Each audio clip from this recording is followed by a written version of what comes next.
Dashing through wild sunflowers and tall grass, Joe Pulliam slid through the barbed wire fence that marks the state border. With two large wooden teepee poles slung over his shoulder, sweating in the morning sun, he knew it was trespassing. But this was about something bigger. Behind him, to the south, was the Pine Ridge Indian Reservation, a vast, 3,500-square-mile rectangle of land at the southwestern base of South Dakota, home to 20,000 Oglala Lakota Sioux tribe members and where the sale of alcohol is banned. In front of him, on the ground he was now striding across, was White Clay, Nebraska. The town has no local government and only 14 residents. For over a century, its primary purpose has been to sell alcohol to the reservation's residents. 4 million cans of beer left the stores here each year, 11,000 a day. Activists have long argued it has decimated the tribe. This summer marked the first time that the 4 liquor stores in White Clay had stopped selling. In April, after a history of lawlessness and a recent spate of unsolved murders, the Nebraska State Liquor Commission voted to temporarily revoke all 4 licenses. On this day, as the last days of a long, humid summer had started to evaporate, the state Supreme Court would hear arguments on whether to make the closures permanent. As Pulliam and a group of 6 other Lakota men went about planting the poles in the ground, wrapping rope around the apex, they wanted to make a lasting statement. This teepee rising here represents the end of the Depression, the end of the colonialism, he said, regaining his breath. White Clay was the destruction. I'm hoping that Nebraska can look at themselves and their Christian ways and ask themselves, will they continue to profit off our people's addiction? On Friday, the Nebraska Supreme Court ruled unanimously to keep White Clay's liquor stores closed. Addiction is endemic here. Up to 2/3 of adults live with alcoholism. 1 in 4 children are born with fetal alcohol syndrome. Life expectancy is just 66.8 years. Fueled by poverty and addiction, the unemployment rate hovers around 80%. The suicide rate is over 4 times the national average. During dozens of interviews during a week spent on the reservation, every single person who spoke to The Guardian said they had either battled addiction themselves or had a family member who had. White Clay had become the focal point of the tribe's attempts to target abuse head-on. Its closure, even if it turned out to be temporary, marked a victory for campaigners who have pushed for years to see the liquor stores gone. But already many here, just as on other Indian reservations in America, are coming to terms with a struggle that will get even harder in an era of federal budget cuts and austerity. The Trump administration has already made clear its intention to roll back federal funds, a move likely to have a devastating effect on people here, who rely on grant money to keep many basic public programs in operation. Joe Pulliam. This teepee rising here represents the end of the Depression. Photograph. Tom Silverstone. Pine Ridge is the only reservation in South Dakota where the sale and possession of alcohol is illegal. A tribal vote in 2013 to legalize sales was never implemented, and dry status has been enforced almost entirely since foundation in 1889. White Clay, established around the same time, was created as a non-permanent 50-mile buffer zone to prevent the sale of alcohol close by. But in 1904, after an executive order signed by Theodore Roosevelt reduced the dry zone to a single mile, traders poured into the area, building so-called whiskey ranches that plied the nearby Lakota community with liquor. Olawan Martinez, a 43-year-old Lakota woman, was 11 the first time she visited the town, accompanying her alcoholic mother, who came almost every day. She recalled sitting in the back seat of their car, watching her mother drink and witnessing brawls from out the window. White Clay is a hole, she said, standing in a prayer camp just inside the reservation that was constructed by Pulliam and others shortly after the liquor licenses were revoked. It's been based on liquid genocide for generations. Martinez started drinking at 14, but sobered up 12 years ago when her mother died, in her early 50s, due to chronic liver damage. The town killed her, but it wasn't just alcohol. It was the historical trauma that happened to our nations, too. History simmers to the top of many conversations here, from the systemic destruction and criminalization of Lakota culture through federal laws in the late 19th century, to the 1890 massacre at Wounded Knee, in the reservation's south, where up to 300 Lakota men, women and children were mowed down by U.S. cavalrymen, their frozen bodies dumped in a mass grave days later. A wake for Tyler Dubre. His death was the 11th suicide on the reservation since April. Photograph Oliver Laughlin. The cluster of at least 4 unsolved murders in the past 2 decades at White Clay, where no permanent police presence led to a de facto state of lawlessness, is also etched in people's memories. Pulliam lost 2 uncles, Wallace Black Elk and Ronhard Hart, whose body was found mutilated in a ditch just outside the town in 1999. "It was such a dangerous place," he said, looking at the site their bodies were recovered. "It was so violent and dirty. It was really hell on earth. But today, the town is almost silent. Tumbleweed rolls across the dusty streets, the front doors to State Line Liquor, DS Pioneer Service and the Arrowhead Inn bolted shut, each behind reinforced iron gates.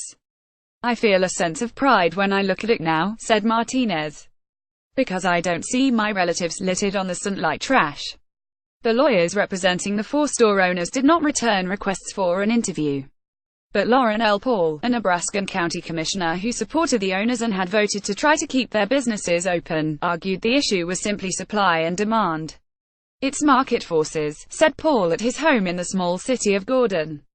"I don't think there's racism involved. White Clay is there because there's a need and somebody is going to supply that need." The calls came in at a frantic pace as LT Jason Lone Hill struggled to understand just what sort of emergency he was speeding towards. The late shift is the loneliest and most dangerous patrol for the tribal police on the reservation. The department is already stretched beyond its limit. After a loss of grant money under the George W. Bush administration, there are now just 32 officers in the entire department. 10 years ago, it was more than 100. That evening, just 3 officers were patrolling the entire western sector, an area of around 1,500 square miles, larger than the state of Rhode Island. The night before, Lone Hill, a Lakota man who has lived on the reservation his entire life, had been called out to a gang brawl in one of the higher crime areas in the reservation center.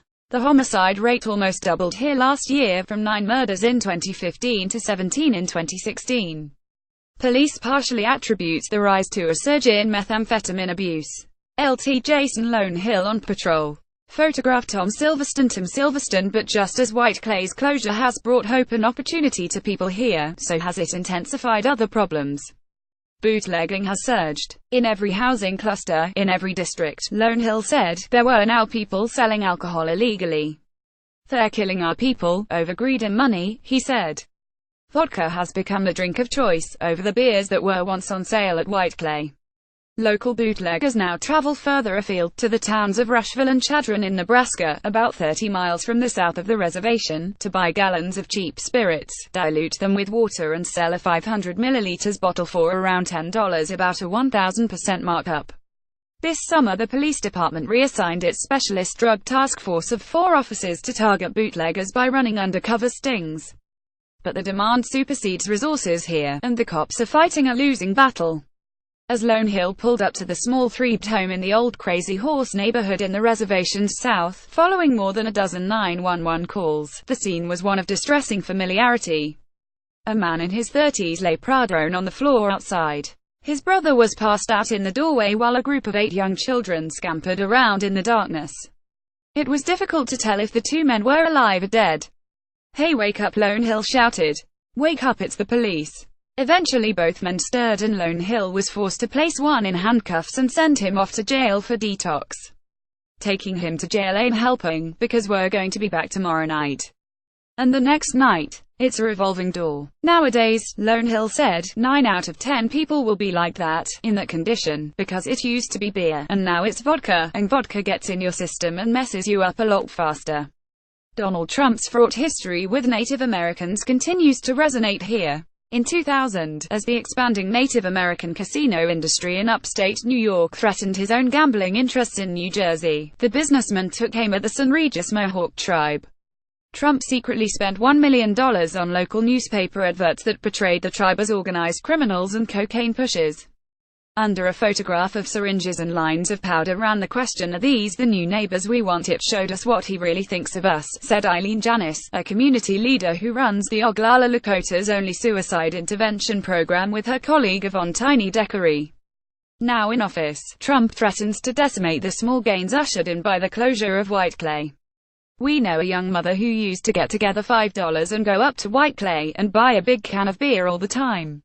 One of those big cans gets you drunk. But now she can't do that. So now she spends her money on her kids, or buys food with it. That is progress, said Janice Oluwan Martinez, an anti-alcohol campaigner at Camp Justice in Pine Ridge. Photographed Tom Silverstone. But Trump's proposed 25% budget cuts to the food stamp program, on which at least 49% of people here relied in 2009, would make many more children go hungry here, she said. The administration is also proposing a range of cuts to federal departments that tribe relies on for grant money attached to a range of public services, including education, public health and policing. It's going to be bad, Janice said. And that's for all of us. Janice lost the federal health grant that paid her salary earlier in the year and is now essentially a full-time volunteer. She and Deckery work 7 days a week, mentoring children and providing mental health outreach in the absence of specialist facilities in the reservation's only hospital. They often accompany police to domestic disturbances and mental health emergencies. Janice, 56, recently bought a taser as the intensity of the late-night call-outs has grown. That afternoon, the pair headed deep into the reservation's center to a vigil for 22-year-old Tyler Dubra, a college student who had taken his own life 4 days earlier. It was the 11th suicide on the reservation since April. Dubra's death took people here by surprise. The Lakota man, with bright green eyes and deep dimples, mentored younger children and taught them traditional weaving. His friends and family all referred to him as outwardly content. He was full of life, Deckery told the roughly 200 people clutching candles and lanterns on the grass outside the Dubra family's small home, where complete darkness engulfed the surrounding empty expanse. And you all should know that you loved him unconditionally. Know that you were good to him, and you have no regrets for the way you treated him. The teepee still stood on the entrance to White Clay days after Pulliam had built it up. The men had placed a sign next to it that fluttered in the wind and read "Sober Indian, Dangerous Indian." Oluwan Martinez, optimistic the Supreme Court would keep the liquor stores closed, was among a minority of people who refused to worry about a new era of austerity. He could cut whatever he wants. We already know who our oppressor is. That government is the oppressor. This is our land, our territory, and we'll be fine, she said. I wish Mother Earth would shake her back and we'd have to start all over. Only the strong will survive. In the U.S., the National Suicide Prevention Lifeline is $18,2,738,255. In the UK, the Samaritans can be contacted on 116,123. In Australia, the Crisis Support Service Lifeline is on 131114. Other international suicide helplines can be found at www.befrienders.org.